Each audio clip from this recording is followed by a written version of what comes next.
Bonsoir à tous et à toutes, ou à toutes et à tous. Bon, je reprends une vidéo sur laquelle j'ai lamentablement échoué, juste un petit peu avant celle-ci. Il s'agissait de vous montrer en fait la désactivation de Windows Defender et l'utilisation d'un scanner antivirus, non pas un intercepteur, un scanner. Moi je n'utilise pas d'intercepteur, je scanne les fichiers MSI, les fichiers exe que j'installe. Et concernant la navigation, c'est vrai que sur Firefox, on est quand même relativement peinard quand on met tous les outils que je vous ai montrés au niveau de mes vidéos. Alors, je vais essayer d'être clair. Alors, on va partir du départ. C'est-à-dire, je vais vous montrer comment on désactive Windows Defender. Bon, ah voilà, ça y est, c'est parti. Oula, il y a une mise à jour qui s'opère au niveau de Firefox. Je l'ai faite sur ma machine physique, mais je ne l'ai pas fait sur ma machine virtuelle, sur laquelle je vous présente ce petit tuto. Tiens, d'ailleurs, j'ai essayé Brave. Ouais, bon, pas très convaincu quand même, au niveau confidentialité. Bon, bref. C'est mieux que rien. C'est mieux que Chrome en tout cas, mais ça m'a pas transcendé quand même. Donc je vais aller sur mon site. Alors, pour désactiver Defender, on va voir ce que j'ai écrit et vous allez comprendre que il y a beaucoup de choses qui n'existent plus parce que je les ai écrites pour notamment du Windows Server. Alors, désactiver ou désinstaller. Alors c'est très très bien, mais en fait, aujourd'hui, la seule chose que vous puissiez faire, c'est de désactiver Windows Defender. Alors il y a plusieurs méthodes. Donc là, je vous en montre une, ouais, par la base de registre. Ouais, pas mal. Et donc, en fait, on peut le faire soit très simplement en tapant gpedit, voilà, ou alors en allant modifier les clés de registre. Mais il y a aussi une autre méthode que je vous ai présentée, qui est pas mal, c'est en faisant un coup de PowerShell. Vous avez vu, j'ai mis les onglets à la verticale, je trouve mieux à la verticale. Donc voilà, donc je vous ai donné le code PowerShell sur ce billet là, vous tapez désactiver Windows Defender et vous cliquez sur le deuxième billet, le billet à droite en fait. Voilà. Donc je reviens dessus, donc je vais reprendre ce code là, et en réalité, hop, ça se fait avec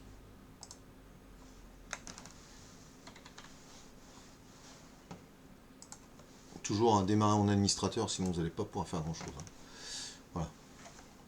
Alors, sur ce tuto, j'avais marqué qu'on pouvait le désinstaller, mais en réalité, sur Windows 11, pas du tout.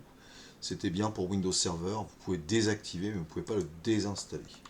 Je vais vous montrer aussi que même en allant dans la base de registre, ça ne marchera pas.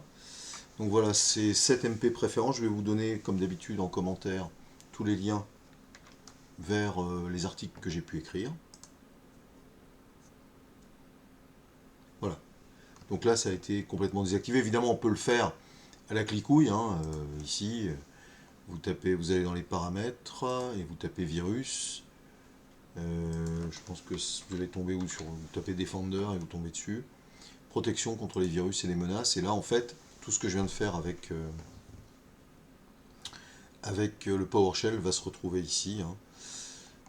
Voilà, tout est désactivé. Bon, moi, perso, je ne suis pas un grand fan des antivirus résidents. Voilà, je trouve que ça plombe beaucoup le fonctionnement de la machine. En revanche, si vous n'avez pas de notion de sécurité, je pense qu'il vaut quand même mieux laisser Defender fonctionner. Il est quand même pas mal au niveau des tests. Je crois qu'il n'y a pas trop de soucis. C'était pas le cas avant, mais aujourd'hui ça va à peu près. Donc voilà, là je l'ai désactivé et je voulais vous montrer autre chose. C'est que donc du coup, si donc je vais fermer le registre pour bien montrer comment je fais pour les lancer.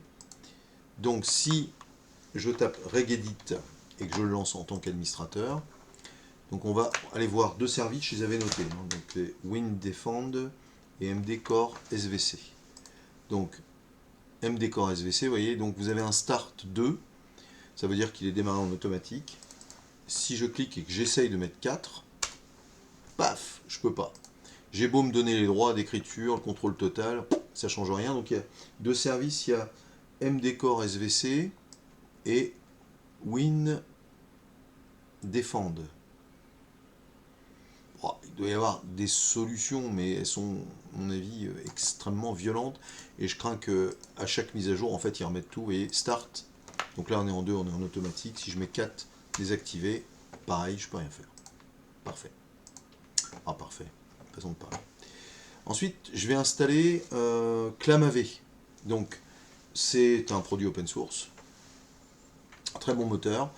C'est vrai, peut-être un petit peu de faux positif, mais bon, nul n'est parfait. ClamAV.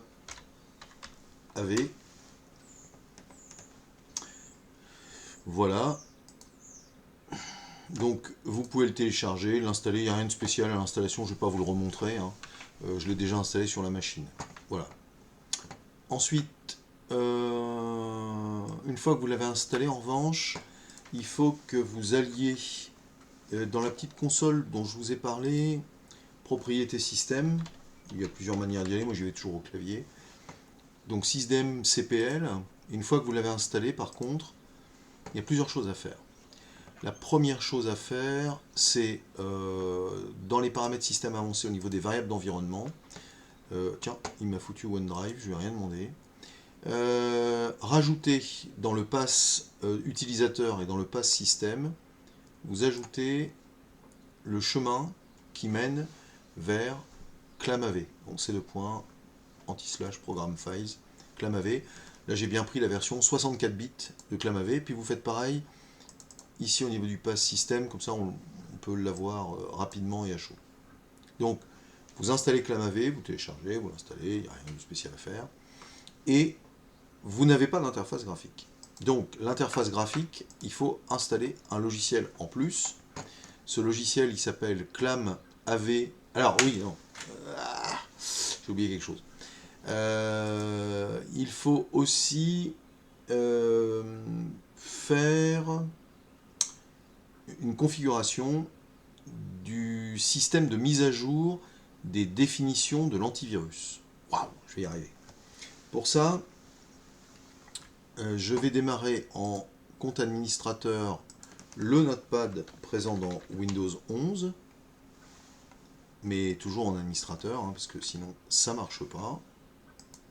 Voilà. Et dans ce fichier,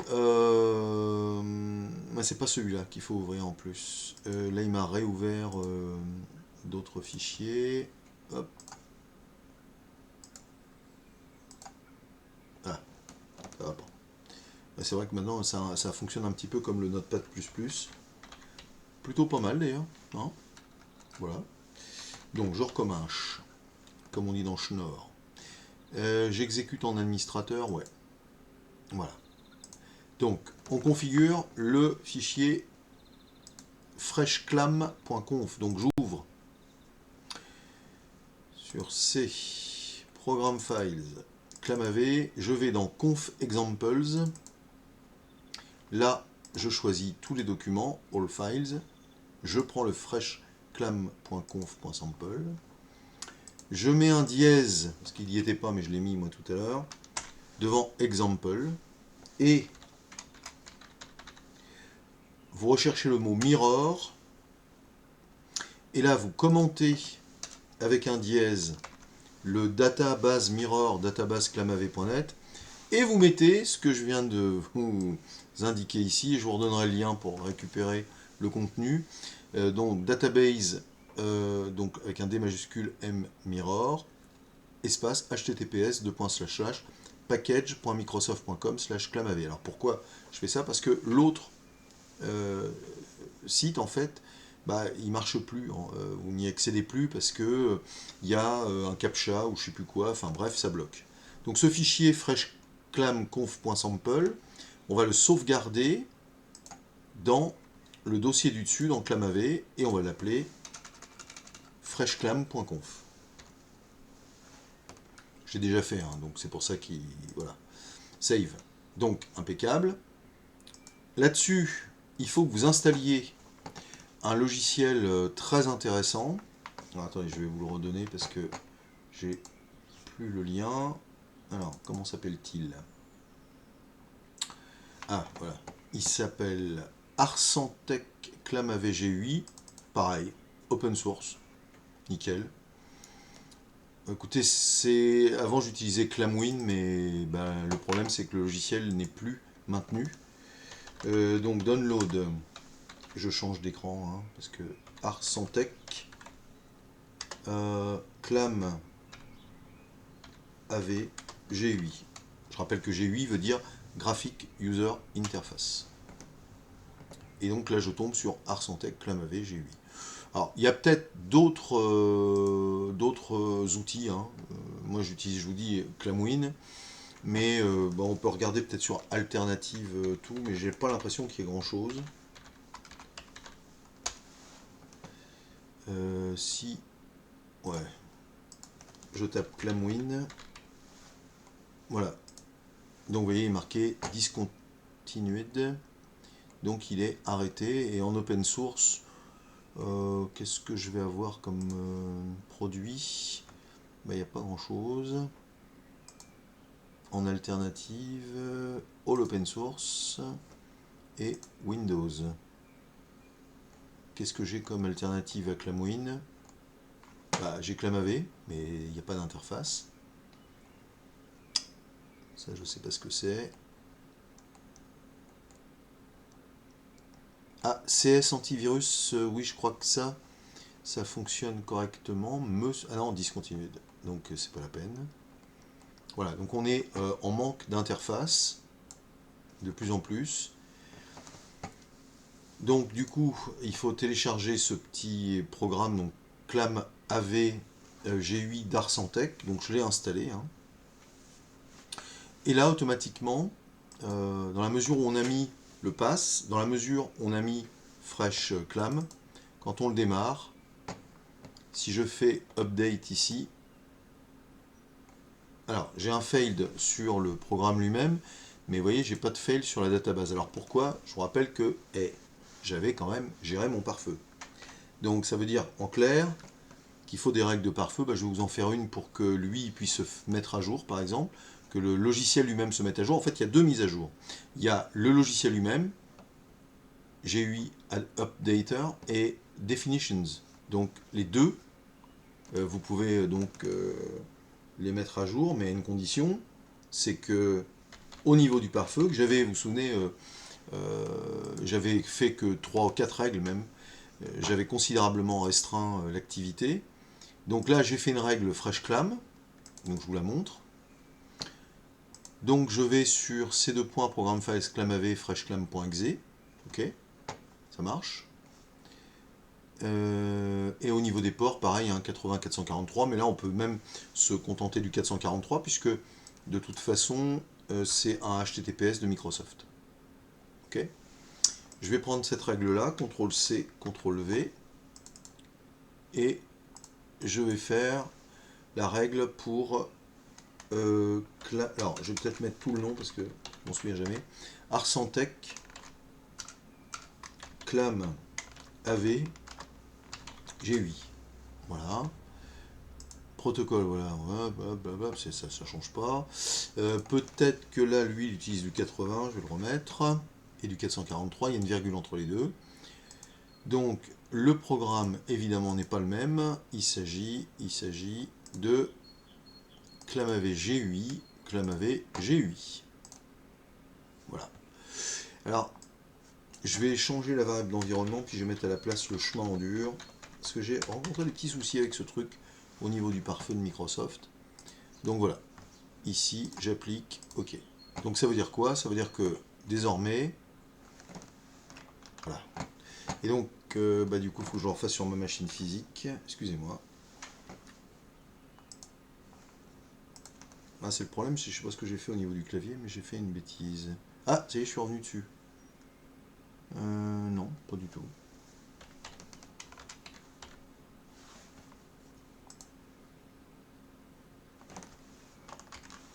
Hop. Ah, ça va pas être les mêmes. Donc, il faut que je refasse une règle. Je vais reprendre, je vais refaire un total. Donc, ça c'est ma machine physique, hein, donc c'est pour ça qu'il y a beaucoup plus de règles que sur l'autre. Donc, parcourir. Oui, là je retrouve autre chose.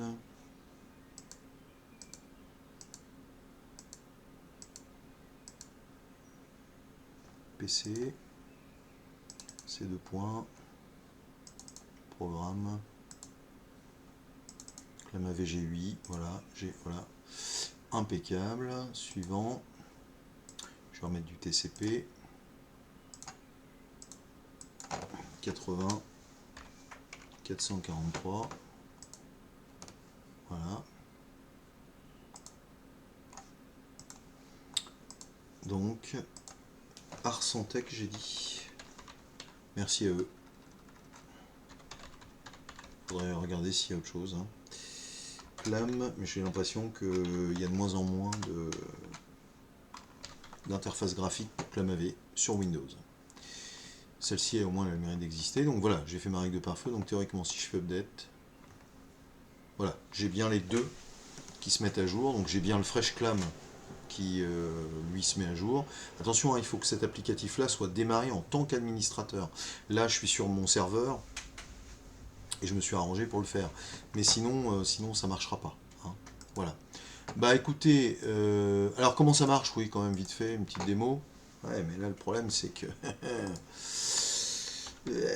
j'ai mon problème d'écran. Bah oui, je sais pas comment je vais le résoudre. Exécuter en tant qu'administrateur, voilà. Et puis je vais balayer un petit répertoire. Donc là je vais faire custom scan et je vais balayer le répertoire free. Voilà.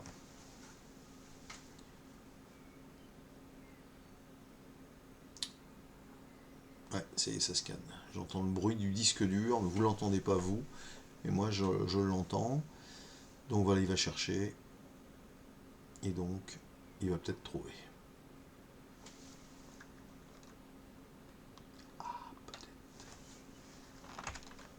Ah, ça y est, j'ai réussi. Tac. Voilà. Donc là, il balaye, mais je le trouve... Ah, qu'est-ce qu'il dit? Ouais, alors j'ai eu un incident sur mon disque, donc il y a des fichiers qui sont présents, mais qui ont une taille 0. Donc il y a des erreurs sur le disque. Enfin voilà, donc je vais arrêter le scan. Hop, voilà. Donc moi ce que j'utilise c'est cet outil-là. Je le redis, j'utilisais avant Clamwin, mais Clamwin là j'ai des erreurs et j'ai dû trouver une solution. Voilà pour ce que j'avais à vous dire ce soir. J'espère que ça vous aura plu. C'est un petit peu long, mais voilà, je voulais vous expliquer que oui, bien sûr, les intercepteurs sont très bien. Le Kaspersky, par exemple, excellent et tout, etc. C'est le meilleur, hein, Kaspersky. Defender tient la route, en intercepteur aussi, ça peut être pas mal. Voilà. Après, il y a un autre truc, ouais, j'aurais pu vous en parler. C'est Virus Total. C'est un service de Google. Pas mal aussi, voilà, faut le dire. Qui permet de scanner en ligne. Vous le connaissez sans doute. Donc là, ce qui est pas mal, c'est le Choose File. Donc là, actuellement, on a quand même une taille de 650 mégas. Ce qui, alors une ISO, ça passe pas. Mais par contre, oui, des fichiers à 221 mégas, je peux l'analyser, quoi. Voilà. Donc c'est pas mal aussi. C'est évidemment, vous pouvez pas le faire par répertoire. Donc c'est mieux d'avoir quand même un antivirus en local. Voilà. Et là, il vous indique que tout est safe, il n'y a pas de souci. Alors, il peut arriver que sur certains logiciels, ils nous disent ah, il y a un problème, attention. Donc, je ne sais pas si je peux vous le montrer. IPscan, C'est un scanner de port sur un réseau, ou un scanner de machine, donc c'est même IP scan, ouais. Je crois que c'est celui-là, mais c'est l'ancienne version. C'est la 2.1 qui était vraiment sympa. Et on va prendre peut-être Advance, celui-là. Voilà. Est-ce qu'il nous propose l'ancienne version?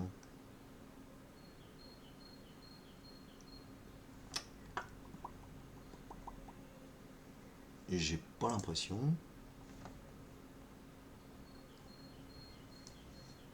Ouais, bah non. La 2.1 était vraiment sympa, très légère. On l'utilisait beaucoup pour scanner vite fait les ports, pour trouver une imprimante par exemple. Sur les ports TCP 9100, TCP 515, etc. Est-ce que... Voilà, le voilà peut-être. C'est ça. Ah, ils ont une version beaucoup plus récente. IP Scan Binary. Le 2. Donc un très vieux logiciel. 2.21. Ouais, c'est ça. Donc, je vais le télécharger, puis je vais le faire analyser justement à Virus Total, et vous allez voir, il va nous dire des choses intéressantes. Donc si je repars sur Virus Total, si je refais Choose File, et que je reprenne IPScan 2.21, voilà. Alors là, vous dites, waouh, il y a du rouge partout. Qu'est-ce qui se passe? Alors, regardez bien, il marque Popular Threat Label, donc enfin le nom, enfin ou l'identité ou le type de logiciel qu'il détecte, donc HackTool, PortScan, NetTool, ouais c'est un scanner de port évidemment. Et alors moi ce que j'aime bien c'est voilà, Note a virus Kaspersky. C'est-à-dire que moi je regarde surtout Kaspersky. Après qu'est-ce qu'il y a comme avis qui peut être intéressant dans les avis qui sont ici, pas de choses exceptionnelles. Beaucoup de logiciels qui disent rien. Je ne sais pas si c'est bon signe. Moi, je trouve que le message de Kaspersky est extrêmement clair, mais je trouve que les autres antivirus, le message est pas terrible, terrible, terrible. Vous voyez, i7 Node, pas mal. Google Detected, ce n'est pas un virus. Et là, HKTL IP Scan, on ne sait même pas ce que ça veut dire. Non, si vraiment vous avez à choisir un antivirus commercial, Kaspersky, alors je sais, ouais, c'est russe, etc. Mais enfin bon, c'est un des meilleurs. Et puis voilà, c'est tout, quoi. Après, on fait ce qu'on veut, mais il n'y a pas photo. Il y a lui et les autres. Voilà. Et ben écoutez, on a fini là-dessus. On finit sur cette belle image. Belle image de la Réunion. Un peu le paradis là-bas.